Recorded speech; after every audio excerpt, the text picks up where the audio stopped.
Hello everyone, मैं हूं संदीप और आप देख रहे हैं डिफेक्टो क्लासेस। प्रीवियस क्लास में हमने एक्सरसाइज 6.2 के बेसिक इंट्रोडक्शन पढ़ा था। कुछ बेसिक कंसेप्ट मैंने आपको बताए थे, एंगल्स के बारे में हमने पढ़ा था। उसके बाद आज हम एक्सरसाइज 6.2 स्टार्ट करने जा रहे हैं। तो देखिए, जो क्वेश्चन नंबर फर्स्ट है एक्सरसाइज 6.2 में से, इन द फिगर, ये जो गिवन फिगर है, find the value of X and Y. हमें एक्स और वाई की वैल्यू फाइंड आउट करनी है and so that A B is parallel to C D. हमें शो करना है कि ए बी पैरेलल होगी सी डी के और एक्स और वाई की वैल्यू निकालनी है। तो प्यारे बच्चों, यहाँ से देखिए, ये डायग्राम हमें गिवन है। ए बी एक लाइन है, सी डी एक लाइन है, यहाँ एंगल एक्स है, ये ऊपर वाला एंगल 50 है, यहाँ 130 है और ये क्या है, वाई एंगल है। तो स्टार्टिंग में देखिए, सॉल्यूशन में क्या लिखोगे, here angle X plus angle 50। अब देखिए, एंगल 50 इसकी नेमिंग कुछ गिवन नहीं है, क्योंकि साइड की वैल्यू, जो इस साइड की नेमिंग है वो कुछ लिखी नहीं है, तो एज इट इज़ हम लिख लेते हैं। यानी कि जो एंगल x प्लस 50 है उसकी वैल्यू क्या होगी, 180 होगी। अब मैंने बताया था, जब भी आप कोई भी वैल्यू लिखते हो तो उसका विद रीज़न लिखा करें कि इसमें रीज़न क्या है। अब x प्लस 50 की वैल्यू हम 180 क्यों लिख रहे हैं, क्योंकि एंगल x और एंगल 50 दोनों क्या हैं, लीनियर पेयर ऑफ एंगल हैं। बिकॉज अगर इस लाइन को नाम दें, ये क्या है, L यानी कि स्ट्रेट लाइन है, ठीक है। तो यहाँ से हम क्या लिखेंगे, लीनियर पेयर ऑफ एंगल्स, इस तरीके से। उसके बाद देखिए, तो एंगल x की वैल्यू क्या होगी, यानी कि एंगल 180 डिग्री माइनस क्या हो जाएगा, एंगल 50 डिग्री, इस तरीके से। तो angle x equal to 180 minus 50, 130 degree. तो एंगल x की वैल्यू क्या आई, 130 डिग्री। उसके बाद एंड जो एंगल y है वो किसके इक्वल होगा, 130 डिग्री के। अब यहाँ से देखिए, एंगल y किसके इक्वल होगा, 130 डिग्री के। रीज़न क्या दोगे आप, vertically opposite angles, vertically opposite angles, यानी कि ये दोनों कुछ टाइप के एंगल हैं, वर्टिकली अपोजिट एंगल हैं। अब x की वैल्यू भी 130, y की वैल्यू भी 130, तो यहाँ से लिखेंगे here angle x equal to आया है एंगल y के और इक्वल टू आए हैं 130 के। यानी कि एंगल x और y दोनों इक्वल हैं और अल्टरनेट इंटीरियर एंगल भी आपस में क्या होते हैं, इक्वल। तो मैं इनको एक अलग नाम भी दे सकता हूँ, क्या लिखा जा सकता है, अल्टरनेट इंटीरियर एंगल्स, ठीक है। इनको क्या बोल सकते हैं हम, अल्टरनेट इंटीरियर एंगल भी बोल सकते हैं। आप ये डायग्राम में देख सकते हैं, ये एंगल x है, ये y है, ये दोनों की वैल्यू क्या है, इक्वल हैं। दिस मीन्स दोनों अल्टरनेट इंटीरियर एंगल। अगर x और y दोनों इक्वल हैं तो दिस मीन्स हम क्या बोल सकते हैं, ए बी पैरेलल होगी सी डी के। इसके रीज़न में क्या लिखोगे, because angle x and angle y are alternate interior angles. तो इनकी वजह से ये क्या होंगी, पैरेलल होंगी। ये जो इंट्रोडक्शन में मैंने आपको बताया था कि जब ये दोनों लाइनें पैरेलल हैं, this means alternate interior angle equal होंगे। अगर अल्टरनेट इंटीरियर एंगल इक्वल हैं, दिस मीन्स लाइन्स पैरेलल होंगे, यानी कि एक दूसरे के अपोजिट होते हैं। तो इस तरीके से आप क्वेश्चन नंबर फर्स्ट को कंप्लीट करेंगे। उसके बाद नेक्स्ट क्वेश्चन देखिए प्यारे बच्चों, question number second, in the figure A B line is parallel to C D line and C D line is parallel to E F line and Y Z angle का जो ratio है वो 3:7 given है। Find x, हमें x की value find out करनी है। ये फिगर हमें गिवन है, A B C D E F, ये तीनों लाइनें हैं। लेट सपोज ये L कोई एक लाइन है जो इन तीनों लाइनों को कट करती है, दिस मीन्स L क्या होगी, ट्रांसवर्जल लाइन। ये एंगल x है, ये y है और ये नीचे एंगल z है। तो यहाँ से हम लिखते हैं, सबसे पहले जो हमें गिवन होता है उसको लिखें आप, बाद में सॉल्यूशन। गिवन में क्या है, A B is parallel to C D and C D parallel to E F. अगर ए बी पैरेलल है सी डी के और सी डी पैरेलल है ई एफ के, यानी कि ए बी तो सी डी के पैरेलल और सी डी ई एफ के। दिस मीन्स क्या होगा, देन ए बी भी किसके पैरेलल होगी, ई एफ के। ठीक है, ए बी भी किसके पैरेलल होगी, ई एफ के। उसके बाद देखिए प्यारे बच्चों, यहाँ से जो गिवन है हमें y और z का रेशो, कि y रेशो z है 3:7। उसके बाद सॉल्यूशन में देखिए आप कैसे लिखेंगे, एंगल x इक्वल टू होगा एंगल z के, एंगल x इक्वल टू होगा एंगल z के। अब रीजन में क्या लिखोगे, अगर एक टाइम के लिए बीच वाली लाइन को रिमूव कर दिया जाए, ए बी और ई एफ क्या है, पैरेलल लाइन, एल क्या है, ट्रांसवर्जल लाइन, यानी कि एक दूसरे को कट करती है, तो एंगल एक्स और जेड कौन से एंगल होंगे, अल्टरनेट इंटीरियर एंगल। ठीक है, या फिर आप क्या लिख सकते हो कि ए बी पैरेलल है ई एफ के, ये दोनों रीजन आप दे सकते हो। ठीक है, या एंड भी, एंड का भी यूज कर सकते हो आप, एंड ए बी पैरेलल है ई एफ के। तो x की वैल्यू किसके इक्वल हुई, z के इक्वल हुई। उसके बाद देखिए, जो angle x plus angle y है, दोनों का सम कितना होगा, 180 डिग्री। और ये किस टाइप के एंगल हैं, कंजिक्यूटिव। ठीक है, कंजिक्यूटिव एंगल्स, या फिर को इंटीरियर एंगल्स, या फिर अलाइड एंगल्स, यानी कि the angle which lies on the same side of the transversal line, उनको हम क्या बोलते हैं, को इंटीरियर एंगल। ठीक है, x प्लस वाई क्या होंगे, को इंटीरियर, या फिर कंजुकेटिव, या फिर अलाइड, जैसा कि प्रीवियस क्लास में मैंने आपको बताया था। अब इन एंगल्स का सम कितना होता है, 180। अब x plus Y equal to क्या है, 180, लेकिन x की वैल्यू क्या थी, z, तो x की जगह हम क्या पुट कर सकते हैं, angle z plus angle y equal to कितना है, 180 डिग्री। अब रीजन में क्या लिखोगे, x की जगह z क्यों लिखा, अगर इसको आप इक्वेशन फर्स्ट एज्यूम कर लें तो हम लिखेंगे बाय इक्वेशन फर्स्ट। ठीक है, बाय इक्वेशन फर्स्ट। उसके बाद देखिए प्यारे बच्चों, y और z का हमें रेशो गिवन है। ठीक है, y और z का हमें क्या गिवन है, रेशो, यानी कि y डिवाइड में z इक्वल टू कितना गिवन है, 3/7। ये हमें गिवन है, तो क्रॉस मल्टीप्लाई करोगे तो यहाँ से वैल्यू क्या आएगी, 3z equal to 7y, 3z equal to 7y। अगर z की वैल्यू आप निकालना चाहें तो z की वैल्यू क्या आएगी, 3 डिवाइड में चला जाएगा, यानी कि 7/3y। और रीजन में क्या लिखोगे, ये गिवन था, ये क्या है, गिवन, यानी कि z की वैल्यू क्या आई, 3y, इसको आप सेकंड इक्वेशन पुट कर लें। ठीक है, अब उसके बाद देखिए z प्लस वाई 180 था, तो एंगल z की जगह मैं क्या लिख सकता हूँ, 7/3y प्लस, अब ये एंगल y है, उसके बाद एंगल y इक्वल टू कितना होगा, 180 डिग्री। अब ये कहाँ से लिखा, बाय इक्वेशन 2, बाय इक्वेशन 2, इस तरीके से। ठीक है, ये जो स्टेप है आप इससे पहले यहाँ भी सोल्व कर सकते हैं अगर आप करना चाहें तो। अब यहाँ से देखिए 3 तो आया एलसीएम, यहाँ से वैल्यू क्या आई, 7 into angle Y plus 3 into angle Y equal to 180 degree. 7 plus 3, यानी कि मैं यहाँ आगे लिख देता हूँ, 7 प्लस 3 कितना हो गया, 10 इंटू में एंगल वाई इक्वल टू, ये 3 डिवाइड में है, राइट साइड में जाएगा तो मल्टीप्लाई में, यानी कि 180 डिग्री इंटू में 3। तो एंगल वाई की वैल्यू क्या होगी, 180 डिग्री इंटू 3।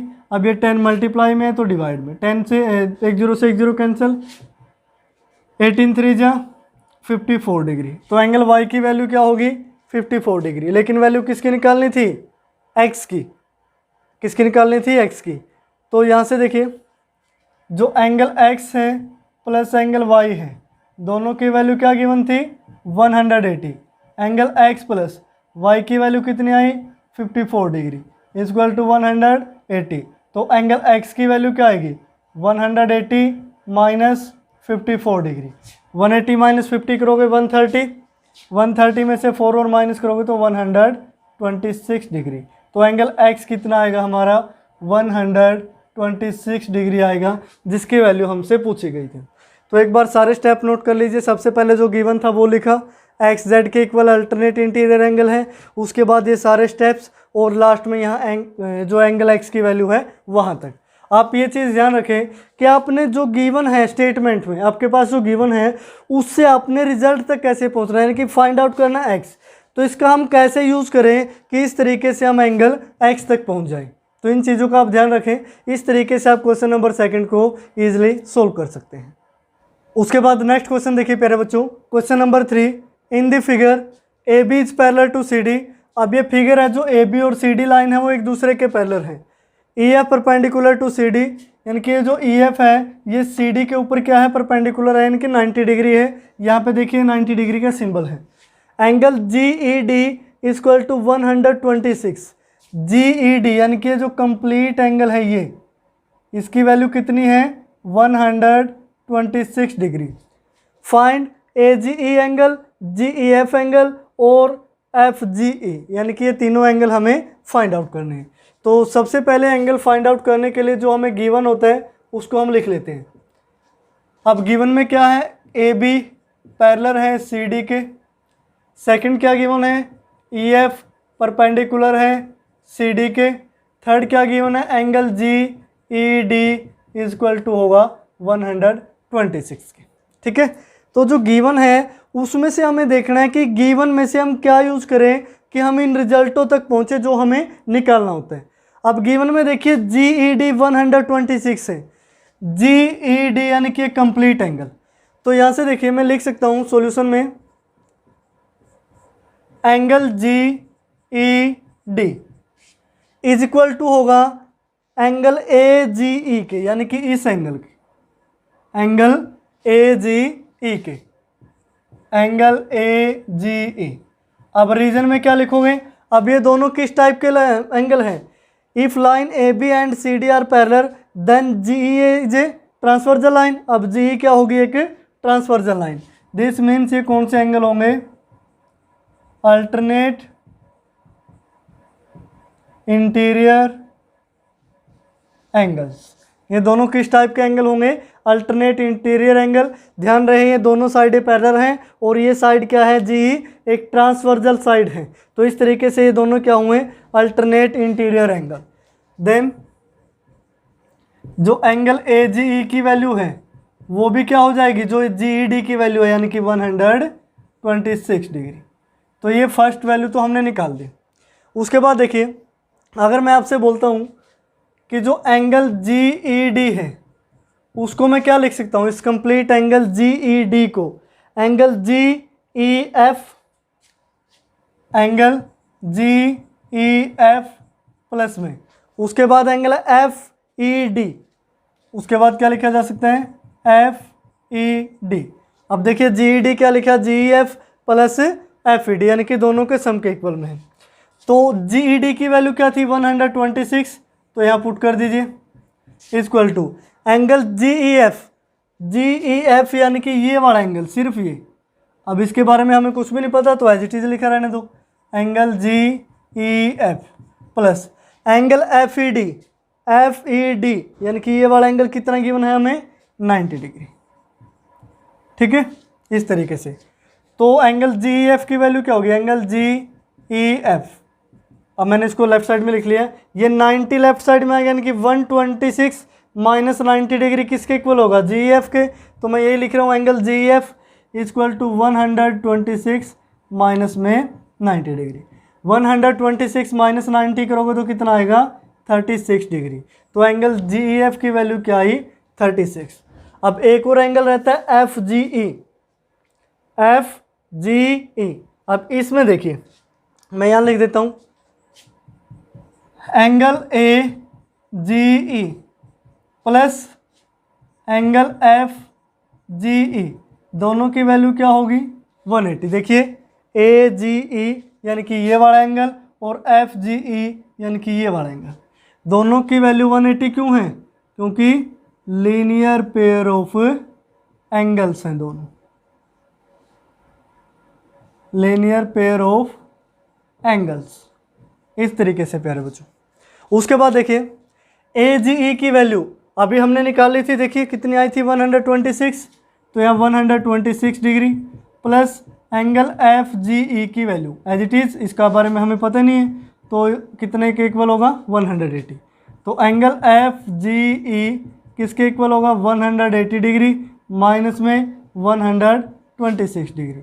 180 में से 126 माइनस करोगे, 130 माइनस कर लो तो कितना रहता है 50, और ये 4 और हो गया, यानी कि कंप्लीट एंगल कितना हुआ 54। तो एंगल एफ जी ई कितना हुआ 54। फर्स्ट एंगल हमने यहाँ निकाला, सेकंड एंगल यहाँ निकाला और थर्ड एंगल यहाँ निकाला, और ये निकाले कैसे, यानी कि जो गिवन था उसी का हमने यूज़ किया। इस तरीके से सिंपली 3-4 स्टेप में सारे एंगल्स आप निकाल सकते हैं। उसके बाद क्वेश्चन नंबर 4 देखिए प्यारे बच्चों। क्वेश्चन नंबर 4 में है in the given figure P Q is parallel to S T, यानी कि ये जो पी क्यू लाइन है, छोटी सी लाइन दिख रही है, ये एस टी के पैरेलल है, and angle R S T 130 है, यानी कि ये हमें गिवन है, और जो एंगल पी क्यू आर है वो 110 ये गिवन है, मैंने यहाँ लिख भी दिया है। Find angle Q R S, यानी कि ये एंगल हमें फाइंड आउट करना है इस तरीके से। तो सबसे पहले जो गिवन है उनको लिखते हैं। गिवन में है पी क्यू पैरेलल है एस टी के, angle P Q R equal to है 110 डिग्री, और एंगल आर एस टी है जो वो है 130 डिग्री।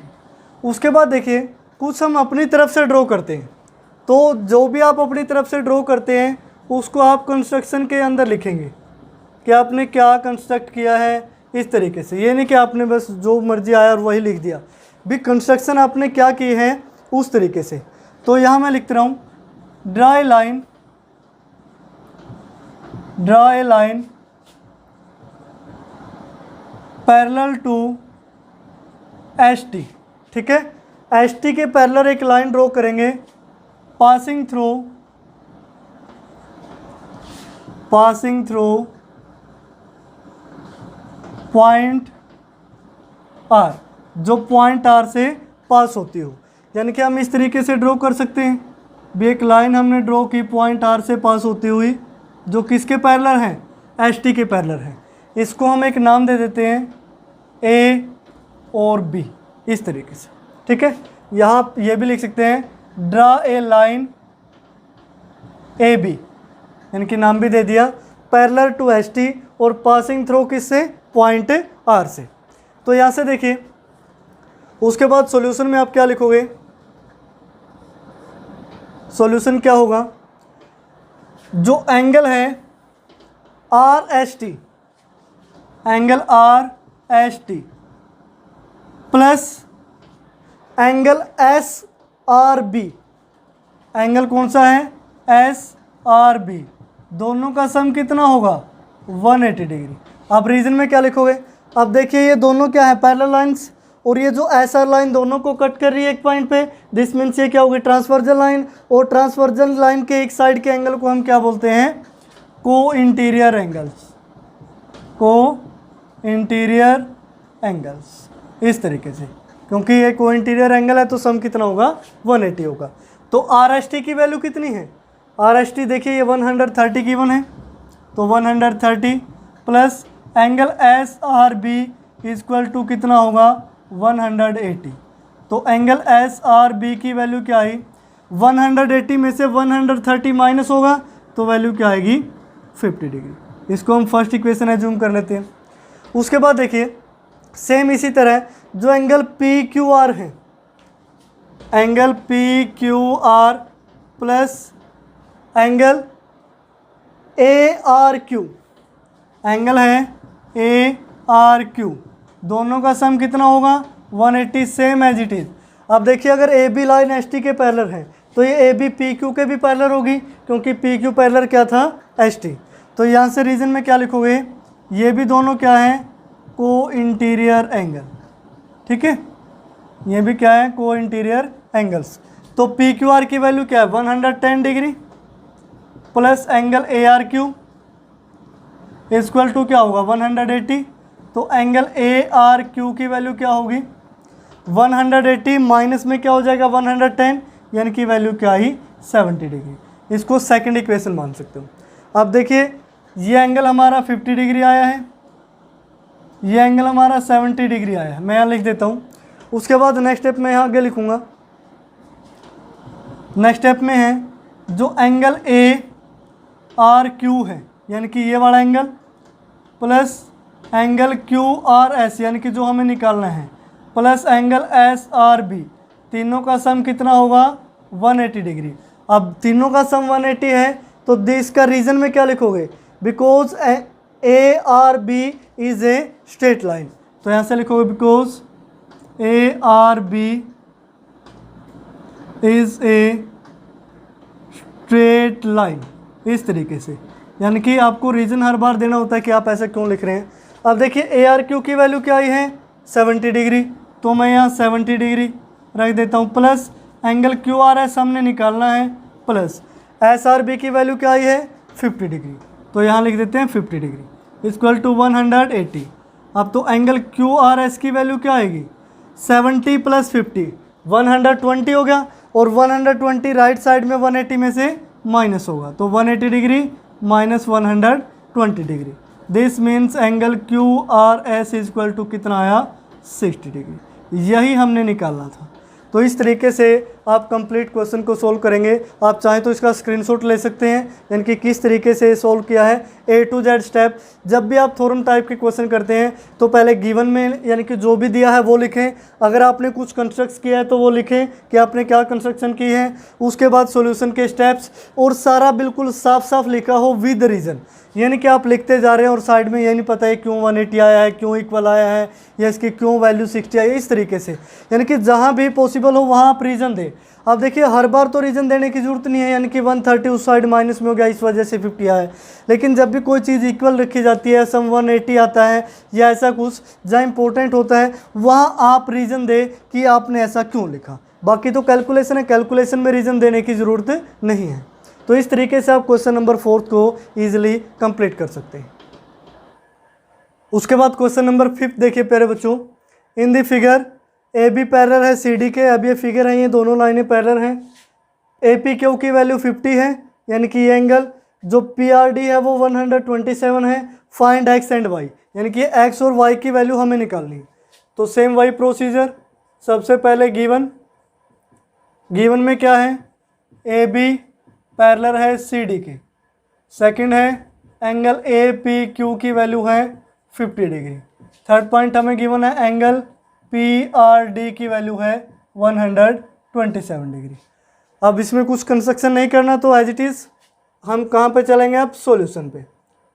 सॉल्यूशन में देखिए एक्स और वाई की वैल्यू निकालनी है, तो यहाँ से जो एंगल एक्स है वो किस एंगल के इक्वल होगा, ए पी क्यू के।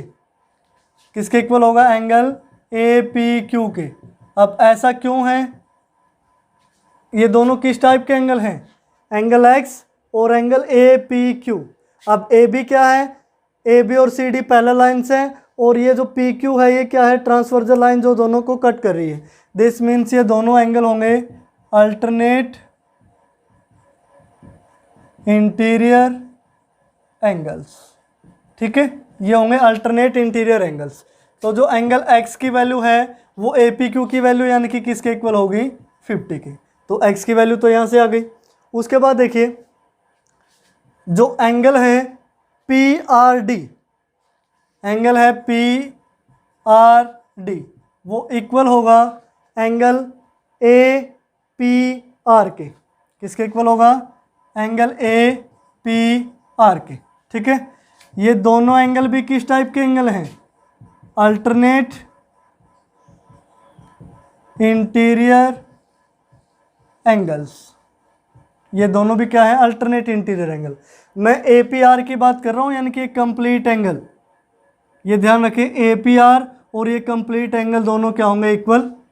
तो ऐसे देखिए पी आर डी की वैल्यू कितनी है 127 डिग्री। उसके बाद जो एंगल ए पी आर है, ए पी आर को हम क्या लिख सकते हैं, ए पी आर यानी कि 50 तो ये वाला एंगल और वाई ये, तो हम इसको लिख सकते हैं 50 डिग्री प्लस वाई लिख सकते हैं।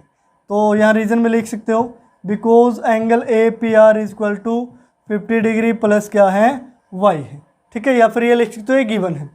तो 50 डिग्री यहाँ माइनस होगा, तो y की वैल्यू क्या आएगी 127 degree minus 50 degree, this means y is equal to कितना हो गया 77 डिग्री। तो इस तरीके से बिल्कुल ईजिली 2 से 3 स्टेप में आप क्वेश्चन नंबर 5 को सोल्व कर सकते हैं। उसके बाद देखिए प्यारे बच्चों, लास्ट क्वेश्चन रहता है एक्सरसाइज 6.2 का। लास्ट क्वेश्चन में देखिए, in the figure PQ and PS are two mirror placed parallel to each other. अब ये जो PQ और PS है ये दो मिरर हैं इस टाइप से, और दोनों एक दूसरे के क्या गिवन है पैरेलल रखे हुए हैं इस तरीके से, ये दोनों एक दूसरे के क्या हैं पैरेलल हैं। उसके बाद देखिए, एन इंसिडेंट रे AB, ये जो AB है ये क्या है incident ray, strike the mirror PQ at point B। अब ये PQ मिरर को B पॉइंट पे स्ट्राइक करती है, and the reflected ray moves along the path BC, और जो रिफ्लेक्टेड रे है वो BC के पाथ में मूव करके किस मिरर पे आ जाती है RS पे, and strike the mirror RS at point C, जो मिरर RS को C पॉइंट पे स्ट्राइक करती है, and again reflects back along CD, और इस पाथ से वो दोबारा से फिर बैक चली जाती है, रिफ्लेक्ट हो जाती है।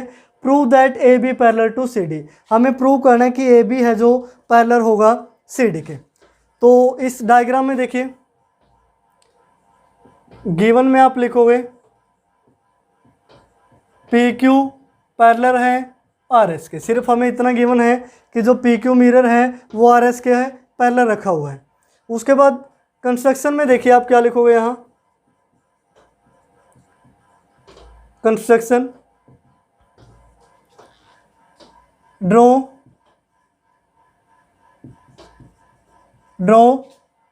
BM perpendicular to PQ and CN perpendicular to C से N यानी कि RS पे, इस तरीके से। यानी कि B से यहाँ पे कोई हमने परपेंडिकुलर ड्रॉ किया इस तरीके से, जो किसके परपेंडिकुलर हैं PQ के, और C से ये हमने परपेंडिकुलर ड्रॉ किया इस तरीके से, ये परपेंडिकुलर हैं RS के। तो इस तरीके से इसका नाम है M और इसका नाम है N, ठीक है। अब यहाँ देखिए सॉल्यूशन में, if BM perpendicular to PQ, CN perpendicular to RS, and और जो PQ और RS है वो एक दूसरे के पैरेलल हैं, यानी कि एक पैरेलल लाइंस के अगर हम दो परपेंडिकुलर ड्रॉ करते हैं, दिस मीन्स वो दोनों आपस में क्या होंगे पैरेलल। देन यहाँ से मैं क्या लिख सकता हूँ BM पैरेलल होगा CN के, ठीक है। अब इसका अगर आप रीजन लिखना चाहें तो रीजन में क्या लिखोगे, perpendicular to a parallel line, ठीक है। दोनों एक ही पैरेलल लाइन के परपेंडिकुलर हैं। अब वैसे तो देखिए अलग अलग परपेंडिकुलर हैं, लेकिन दोनों पैरेलल लाइन ही नहीं है, तो दोनों के परपेंडिकुलर दिस मीन्स ये भी आपस में क्या होंगे पैरेलल होंगे। उसके बाद देखिए, अब मैं इन एंगलों को डिवाइड कर देता हूँ। ये एंगल्स हैं, जो ये एंगल 1 हो गया, ये एंगल 2 हो गया, यहाँ पे ये जो एंगल है इसको मैं 3 सपोज कर लेता हूँ, ये जो आगे वाला एंगल है इसको 4 सपोज कर लेता हूँ। अब यहाँ से देखिए, जो एंगल 2 इक्वल टू किसके होगा एंगल 3 के, एंगल 2 की वैल्यू एंगल 3 के होगी, because BM parallel to CN and BC is a transversal line. ये किस टाइप की लाइन होगी ट्रांसवर्जल लाइन होगी, यानी कि BM और CM ये तो पैरेलल हैं एक दूसरे के, और ये क्या है एक ट्रांसवर्जल लाइन।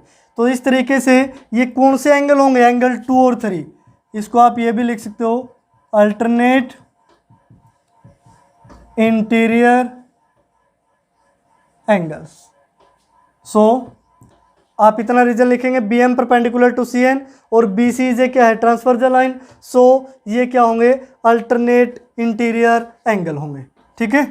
यहाँ से आप ये लिख सकते हैं, सो एंगल 2 एंड एंगल 3 इस तरीके से, so angle 2 and angle 3 are alternate interior angles. आप यहाँ ब्रैकेट क्लोज कर दीजिए इस तरीके से, ये हमारा रीजन हो गया 2 और 3 इक्वल है। उसके बाद देखिए एंगल 1 इज इक्वल टू है एंगल 2 के। एंगल 1 और 2 क्यों इक्वल हैं? By the law of reflection, by the law of reflection. ये आपने साइंस के अंदर पढ़ा होगा, मैं फिर भी आपको बता देता हूँ। लेट सपोज ये कोई मिरर है, एक इंसिडेंट रे आ रही है यहाँ से, इस तरीके से ये कोई मिरर है और एक इंसिडेंट रे आती है, इस पर टकराती है, पाथ ये है उसका। उसके बाद सेम इस तरीके से वो रिफ्लेक्ट हो जाती है। अगर हम इस पॉइंट, ये जो भी है, मान लिया ये कोई पी पॉइंट है जहाँ पे टकराती है इस मिरर को, इससे एक परपेंडिकुलर ड्रॉ करें इस तरीके से, यानी कि ये कौन सी लाइन थी? इंसिडेंट रे थी, ठीक है, मैथमेटिक्स में लाइन बोल देते हैं, यहाँ रे है। और ये क्या थी? Reflected ray, reflected ray. अब ये जो नॉर्मल, इसको हम क्या बोलते हैं? नॉर्मल। क्या बोला जाता है? नॉर्मल। यानी कि जो इस मिरर के हमने परपेंडिकुलर ड्रा किया है वो नॉर्मल। दिस मीन्स ये जो एंगल होता है एक्स और वाई। अब ये जो नॉर्मल है इंसिडेंट रे और रिफ्लेक्टेड रे से बनने वाले एंगल को इक्वल पार्ट में डिवाइड कर देता है, यानी कि यहाँ एक्स और वाई क्या होंगे? इक्वल होंगे। यही हमारा क्या है? लॉ ऑफ रिफ्लेक्शन, जो आप साइंस के अंदर पढ़ते हैं। अब देखिए 1 2 के इक्वल है, 2 3 के इक्वल है, तो इसको मैं इक्वेशन नंबर इस साइड लिख देता हूँ फर्स्ट, इसको सेकंड। वैसे ये राइट साइड लिखना होता है, तो हम लिखेंगे by equation first and second, ठीक है। एंगल 1 इक्वल होगा एंगल 2 के और एंगल इक्वल होगा 3 के, ये तीनों इक्वल हो गए। अब इसी तरह जैसे एंगल 1 और 2 इक्वल हुए हैं, इसी तरीके से एंगल 3 और 4 भी इक्वल होंगे। तो यहाँ से आप अलग से लिख भी सकते हैं, एंगल 3 इक्वल टू एंगल 4, और रीजन में वही क्या लिखेंगे? Law of reflection. यानी कि 1 2 के इक्वल, 2 3 के इक्वल, 3 4 के इक्वल, तो ये सारे एंगल आपस में क्या होंगे? इक्वल होंगे। तो मैं यहाँ से लिख सकता हूँ, अगर सारे एंगल इक्वल हैं, this means angle 1 plus angle 2 equal to होगा एंगल 3 प्लस 4, यानी कि दो को जोड़ दो तो क्या आएंगे? इक्वल। एंगल 1 प्लस 2 क्या बन रहा है? Angle A B C. तो यहाँ से मैं लिखूंगा angle A B C equal 3 plus 4 angle B C D. Angle क्या लिखा? B C D. अब इन दोनों एंगल को मैं क्या नाम दे सकता हूँ? Alternate interior angles. अब इन दोनों को क्या नाम दिया? Alternate interior angle, A B C और बी सी डी। अब ए बी सी और बी सी डी ये वाला, यानी कि ये कंप्लीट एंगल, अगर ये दोनों एंगल इक्वल हैं, दिस मीन्स ए बी क्या होगी? पैरेलल सी डी के। तो नेक्स्ट स्टेप यहाँ लिखिए, then A B is equal, A B parallel होगी सी डी की। अब ए बी सी और बी सी डी से ये पैरेलल क्यों हुई? क्योंकि ये दोनों क्या होंगे? अल्टरनेट इंटीरियर एंगल, ये वाले। अगर ये अल्टरनेट इंटीरियर एंगल इक्वल हैं, दिस मीन्स ये ए बी और सी डी क्या होगी? पैरेलल। यही तो हमने प्रीवियस लेक्चर में सीखा था। अगर ये दो लाइनें पैरेलल हैं और बी सी इनको क्या करती है? इंटरसेक्ट, तो बी सी क्या होगी? एक transversal line, this means A B parallel होगा सी डी के। अगर ये ए बी और सी डी पैरेलल है, दिस मीन्स ये दोनों अल्टरनेट इंटीरियर एंगल क्या होंगे? इक्वल होंगे। तो इस तरीके से आप क्वेश्चन नंबर 6 को इजीली कंप्लीट कर सकते हैं। इसमें साइंस का भी एक लॉ यूज़ हुआ है, लॉ ऑफ रिफ्लेक्शन। अगर आपको इसके बारे में नहीं पता तो आप पढ़ लीजिए, साइंस के अंदर है लॉ ऑफ रिफ्लेक्शन क्या होता है, इंसिडेंट रे, यहाँ से रिफ्लेक्टेड रे और नॉर्मल, ये होते क्या है जनरली मैंने आपको बता दिया कि इस तरीके से होता है। तो इस तरीके से आप एक्सरसाइज जो 6.2 है उसको कंप्लीट करोगे विद एग्जाम्पल। एग्जाम्पल भी आप करिए, उसके बाद हम नेक्स्ट 6.3 पे चलते हैं। तो आज की वीडियो में फ़िलहाल इतना ही। देखते रहिए डिफेक्टो क्लासेस।